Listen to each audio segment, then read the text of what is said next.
Hello दोस्तों, welcome to etc. मेरा नाम है सत्यम मिश्रा और मैं आप लोगों को पढ़ा रहा हूँ उत्तर प्रदेश ग्राम समाज एवं ग्राम विकास। इसके अंतर्गत मैं आप लोगों को कंप्लीट करा रहा हूँ उत्तर प्रदेश राजस्व विभाग राजस्व परिषद से संबंधित जो भी क्वेश्चन होंगे, इसका पार्ट 2 है ये। और ये सबसे मोस्ट इम्पॉर्टेंट सब्जेक्ट है राजस्व लेखपाल के लिए, चकबंदी लेखपाल के लिए, ग्राम पंचायत अधिकारी और ग्राम विकास अधिकारी के लिए। यूपी से रिलेटेड जो भी यूपी ट्रिपल एससी की वैकेंसीज आती हैं उस जिसमें उत्तर प्रदेश ग्राम समाज पूछता है, उसके लिए मोस्ट इम्पॉर्टेंट है ये। इस चैप्टर में मैं आप लोगों को पार्ट 2 में 29 क्वेश्चन से लेके 58 क्वेश्चन तक कंप्लीट कराया हूँ, जो कि एमसीक्यू टाइप से है और ये मोस्ट इंपॉर्टेंट बन जाते हैं आपके एग्जाम के लिए। अगर वीडियो अच्छा लगे आप लोगों को तो प्लीज़ वीडियो को लाइक कर दीजिएगा, शेयर कर दीजिएगा, चैनल को सब्सक्राइब करके बेल आइकन जरूर दबा लीजिएगा, जैसे नेक्स्ट नोटिफिकेशन आप लोगों के पास पहुँचता रहे। चलिए शुरुआत करते हैं हमारा ये पार्ट। तो चलिए देखते हैं इस पार्ट का पहला क्वेश्चन नंबर 29।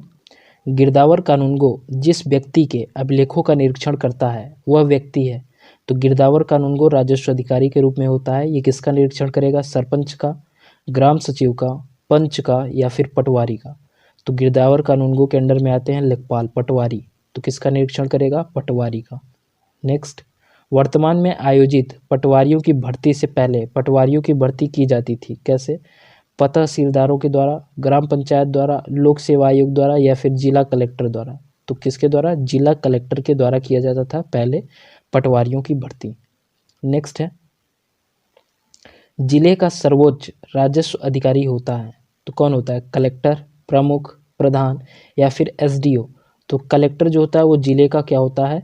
सर्वोच्च राजस्व अधिकारी होता है। Option A is the right option. Next, निम्न में से किसका प्रत्यक्षतः आम जनता द्वारा चुनाव किया जाता है?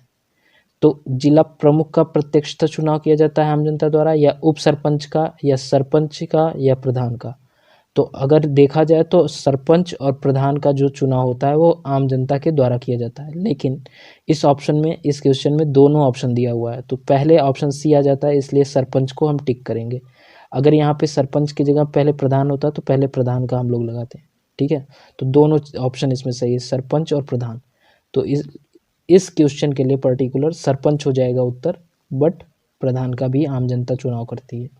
नेक्स्ट, निम्न में से कौन सा एक उद्देशीय अभिकरण नहीं है?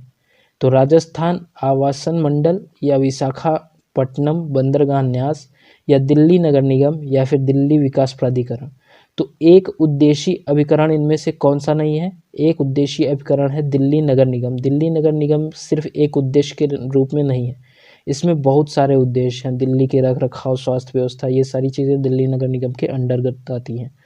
लेकिन दिल्ली विकास प्राधिकरण, विशाखापट्टनम बंदरगाह न्यास या फिर राजस्थान आवासन मंडल, ये किसी एक पर्टिकुलर उद्देश्य के थ्रू चलते हैं।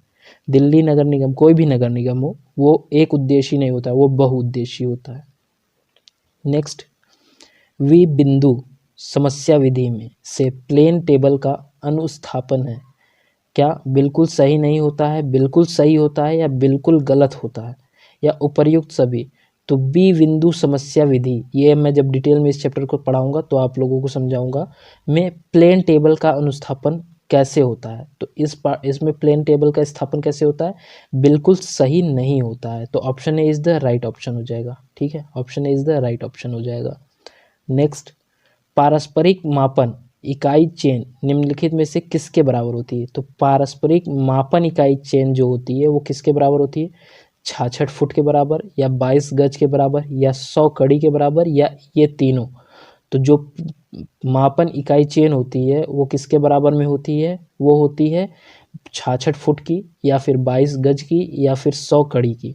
तो option D is the right option. ये तीनों होती हैं मापन चेन। जो नॉर्मल मापन चेन होती है वो 66 फुट, 22 गज या फिर 100 कड़ी की होती है। इन तीनों में से कोई एक। ये तीनों अलग अलग इकाइयां हैं नापने की, गज, कड़ी, फुट। नेक्स्ट, एयर मापन की इकाई। एयर मापन एक इकाई है, किसके मापन हेतु प्रयुक्त किया जाता है? एयर किसके लिए यूज़ किया जाता है? ये यूनिट किसका है? लंबाई का, क्षेत्रफल का, आयतन का, या फिर घनत्व का। तो जो एयर है वो किसका मापन है? वो क्षेत्रफल का है। ठीक है, हेक्टेयर जैसे होता है उसी तरीके उसका जो मापन होगा वो एयर के थ्रू होता है। ठीक, तो एयर किस क्या बताता है? क्षेत्रफल बताता है। नेक्स्ट, निम्नलिखित में से कौन सा 1 एकड़ के बराबर है?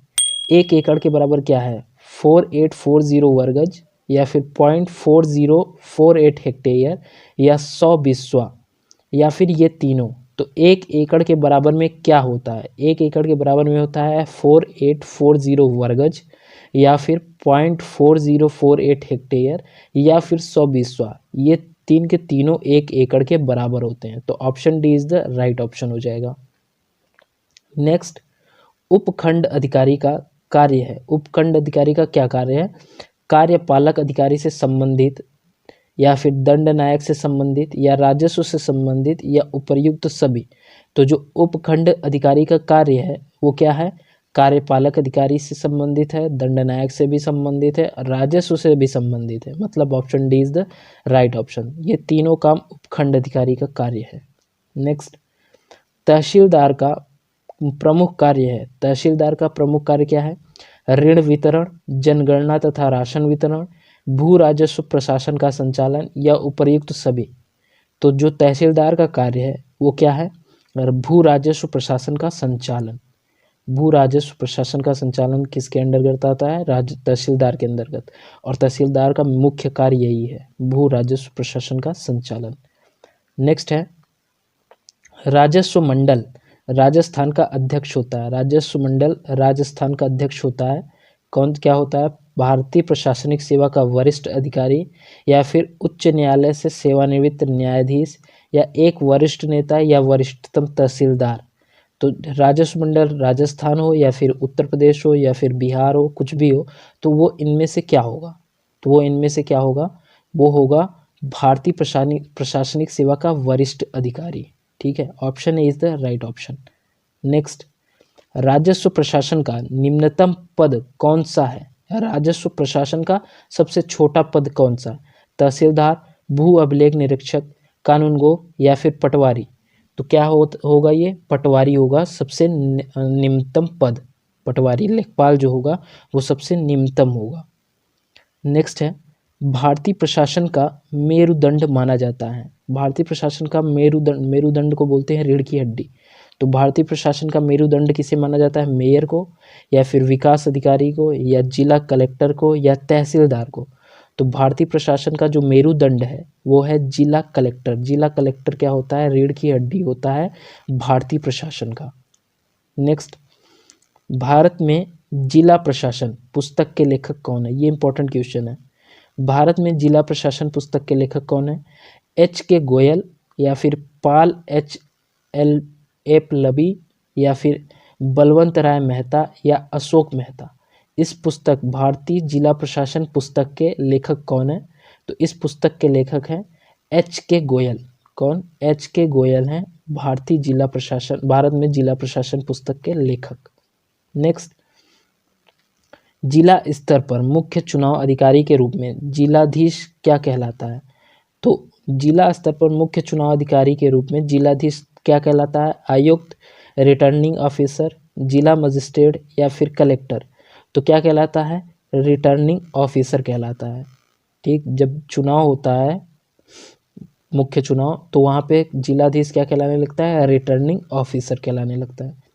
नेक्स्ट है, शांति भंग कर्फ्यू धारा 144 आदि से सर्वाधिक संबंधित होता है। क्या? राज्य प्रशासन, जिला प्रशासन, नगर प्रशासन, या फिर संघ सरकार। तो शांति भंग या फिर धारा 144 कर्फ्यू से सबसे ज़्यादा जो संबंधित रखता है वो क्या रखता है? वो रखता है जिला प्रशासन। जिला प्रशासन क्या रखता है? सबसे ज़्यादा संबंधित होता है धारा 144 या फिर शांति भंग से। नेक्स्ट, राज्य और जिले के बीच समन्वयक होता है। राज्य और जिले के बीच समन्वयक क्या होता है? राजकोष अधिकारी, तहसीलदार, जिलाधीश, या उप जिलाधीश। तो राज्य और जिले के बीच में जो समन्वय कराते हैं उनमें सबसे इम्पोर्टेंट कौन होता है? वो होता है जिलाधीश। कौन होता है? जिलाधीश होता है। Option C is the right option. Next है, ग्राम विकास विभाग की स्थापना कब हुई थी? तो ग्राम विकास विभाग की स्थापना कब हुई थी? 1974 में, 1982 में, 1985 या फिर 1995 में। तो कब हुई थी ग्राम विकास विभाग की स्थापना? ये स्थापना हुई थी 1974 में, 1974। Option is the right option. Next है, निम्न में से किसको लोकतंत्र की पाठशाला कहा जाता है? तो लोकतंत्र की पाठशाला किसे कहा जाता है? केंद्र सरकार, राज्य सरकार, स्थानीय स्वायत्त शासन संस्थाओं को, या फिर उपर्युक्त में से किसी को नहीं। तो किसे लोकतंत्र की पाठशाला कहा जाता है? लोकतंत्र की पाठशाला कहा जाता है स्थानीय स्वायत्त शासन संस्थाओं को। Option C is the right option. ठीक है। नेक्स्ट, निम्नलिखित में से किसे चकबंदी के अधीन नहीं लिया जा सकता? तो चकबंदी के अधीन किसे नहीं लिया जा सकता? स्थायी चारागाह को, बाग को, शमशान कब्रिस्तान को, या उपर्युक्त सभी। तो चकबंदी के अधीन में नहीं लिया जा सकता है स्थायी चारागाह, बाग, शमशान, तीनों को। ठीक है। अगर ये तीन एरिया हैं तो इनको चकबंदी के अंतर्गत नहीं लिया जाता। तो option D is the right option. Next है, जिला विभाजन। जिला विभाजित होता है किस में? उपखंड में, नगर में, पंचायत में, ग्राम सभाओं में। तो जिला किस में विभाजित हो जाता है? उपखंड हो जाते हैं। जिला के जो बनते हैं वो उपखंड हो जाते हैं, जो तहसील होती हैं वो। तो जिला उपखंड में विभाजित हो जाते हैं। नेक्स्ट, उपखंड विभाजित होता है। उपखंड विभाजित किस में होता है? नगर में, या फिर पंचायत में, या तहसील में, या ग्राम सभा में। तो उपखंड विभाजित होता है नगर में, पंचायत में, तहसील में, या ग्राम सभा में। तो उपखंड किस में विभाजित हो जाता है? उपखंड विभाजित हो जाता है तहसीलों में। ठीक, उपखंड विभाजित हो जाता है तहसील में। नेक्स्ट, कलेक्टर के पद के सृजन का श्रेय जाता है किसे? लॉर्ड मैकाले को, लॉर्ड मिंटो को, लॉर्ड रिपन को, या फिर वॉरेन हेस्टिंग्स को। तो कलेक्टर के पद का सृजन किसे जाता है? जो भारत में आईएएस का एग्ज़ाम कराने लगा, कलेक्टर का एग्ज़ाम कराने लगा, तो वो कौन था? वो था वॉरेन हेस्टिंग्स। कौन था? Warren Hastings. Option D is the right option. Next, इन अपेक्षाओं ने जिलाधीश के पद को एक नया महत्व प्रदान किया है। किसने? विकास, जन कल्याण कार्य, राजस्व, या ए और बी दोनों। तो किन अपेक्षाओं ने जिलाधीश के पद को एक नया महत्व प्रदान किया है? तो ये विकास और जन कल्याण कार्य दोनों हैं। तो ऑप्शन डी हो जाएगा करेक्ट। ठीक है। तो विकास और जन कल्याण के जो कार्य हैं, इनकी अपेक्षाओं को जिलाधीश के पद को एक नया महत्व प्रदान कर दिया है। नेक्स्ट है, जिलाधीश के पद का निम्न में से कौन सा दायित्व है? जिलाधिकारी, कलेक्टर, जिलाधीश एवं विकास अधिकारी, या उपर्युक्त सभी। तो क्या हो जाएगा? ये हो जाएगा जिलाधिकारी, कलेक्टर, जिलाधीश एवं विकास अधिकारी, तीनों। तो option D is the right option. Next है, जिलाधीश के पद से संबंधित विरोधाभास यह है कि वह कानून शांति व्यवस्था का कार्य भी देखता है। दूसरा, वह प्रोटोकॉल संबंधी कार्य भी करता है। तीसरा, यह कार्य को करता है राज्य सरकार के लिए, लेकिन उसके पद की शर्तें नियंत्रित होती हैं केंद्र सरकार से। और लास्ट है, वह विकास का कार्य करता है। तो जिलाधीश का क्या कार्य हो जाता है?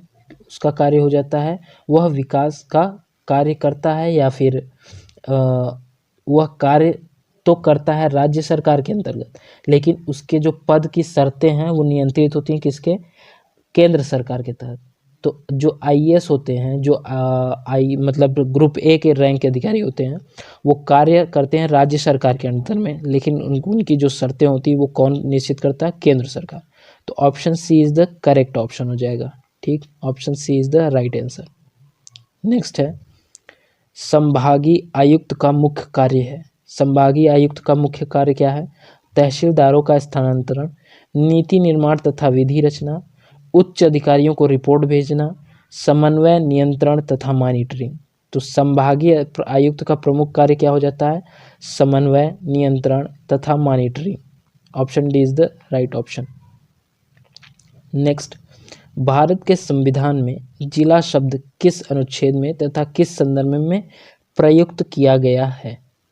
तो कहाँ किया गया है? अनुच्छेद 233 जिला न्यायाधीश के संदर्भ में, अनुच्छेद 356 राष्ट्रपति के संदर्भ में, अनुच्छेद 311 लोक सेवाओं के संदर्भ में, या फिर अनुच्छेद 256 राजस्व एकत्रण के संदर्भ में। तो जिलाधीश शब्द का कहाँ प्रयोग किया गया है? ये प्रयोग किया गया है अनुच्छेद 233 जिला न्यायाधीश के संदर्भ में किया गया है। ठीक है, नेक्स्ट क्वेश्चन पे चलते हैं। जिलाधीश एवं राजस्व वसूली का कार्य करता है तो उसे क्या कहते हैं? जिलाधीश जब राजस्व वसूली का कार्य करता है तो उसे क्या कहते हैं? मजिस्ट्रेट कहते हैं, रिटर्निंग ऑफिसर कहते हैं, कलेक्टर कहते हैं, या विकास अधिकारी कहते हैं? तो जिलाधीश जब राजस्व वसूली का कार्य करने लगता है तो उसको कहते हैं कलेक्टर। कलेक्शन करना ही राजस्व वसूली कहलाता है, तो उसे क्या कहते हैं? कलेक्टर कहते हैं। रिटर्निंग ऑफिसर जब चुनाव आयुक्त होता है तब कहलाता है कि रिटर्निंग ऑफिसर है। ठीक है, तो option C is the right option हो जाएगा। यहाँ पे हमारा ये सेकंड पार्ट कंप्लीट होता है। नेक्स्ट पार्ट मैं लेके आऊँगा आप लोगों का 59 क्वेश्चन से लेके 89 क्वेश्चन तक, 85 क्वेश्चन तक। ठीक है, ये कंप्लीट कराऊंगा पार्ट 3 में। टोटल 100 क्वेश्चन की ये सीरीज़ है, 4 पार्ट में मैं ख़त्म कर दूंगा। आप लोगों को वीडियो अच्छा लगा तो प्लीज़ वीडियो को लाइक कर दीजिएगा, शेयर कर दीजिएगा अपने दोस्तों में, और चैनल को सब्सक्राइब करके बेल आइकन जरूर दबा लीजिएगा, जैसे आप लोगों की तैयारी इसी तरीके से चलती रहे।